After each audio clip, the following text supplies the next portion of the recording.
Hey friends, I'm Ryan Frank from Kids Matter, and welcome to the KidMin Word.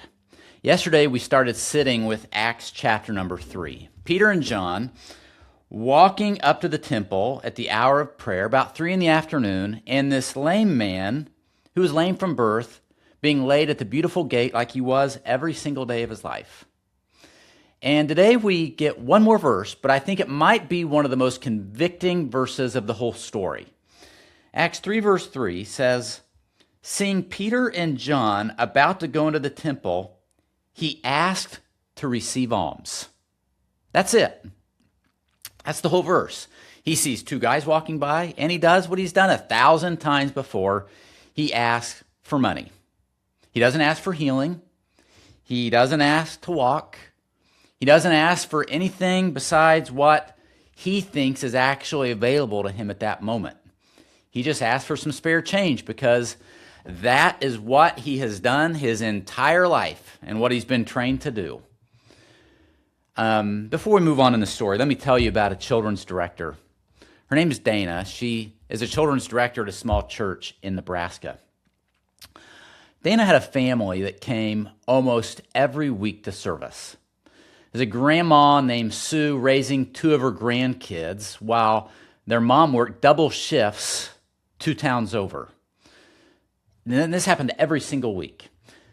Sue would ask Dana the same question: could the church help with some gas money so that I can get the kids back and forth to where they need to go? And every week Dana said yes, because honestly, she said it was an easy ask and it felt like ministry. For months, that was the whole relationship. Just a weekly ask and a weekly answer. Then Dana told me one Wednesday night, Dana called just to check in with Grandma. Not checking about gas money, but just to check in and see how Sue was doing. And Dana said Sue started breaking down on the phone. She said that nobody had asked her that in years. Nobody had asked her, how are you doing personally? She got used to just being the person that saw a need and met a need. And, the Lord just told her, you need to ask her how she's doing. And it not only made a difference in her life, but it made a difference in Grandma's life. Had she not responded to the Holy Spirit, she would have missed that person, the real person that was coming to her every week asking for gas money. That's exactly what's happening right here at the beautiful gate. This man spent his whole life asking for one thing, just some change, some money. It's all he'd ever asked for, and it's all that he ever expected anybody to give him. But here's the thing about the families and the kids in our ministries. Sometimes the ask that we hear, like the gas money, isn't the actual need. Okay, let's talk about the kids. Maybe it's a kid, right, who constantly asks for snacks. Maybe they're really asking to be noticed. Or a parent asking for a schedule change. Might be someone who just wants somebody to notice that they're drowning. That grandma asking for gas money might be just somebody who just needs an honest phone call, asking her, how are you doing? We can't blame this man in Acts chapter number 3 because it's all he'd ever known.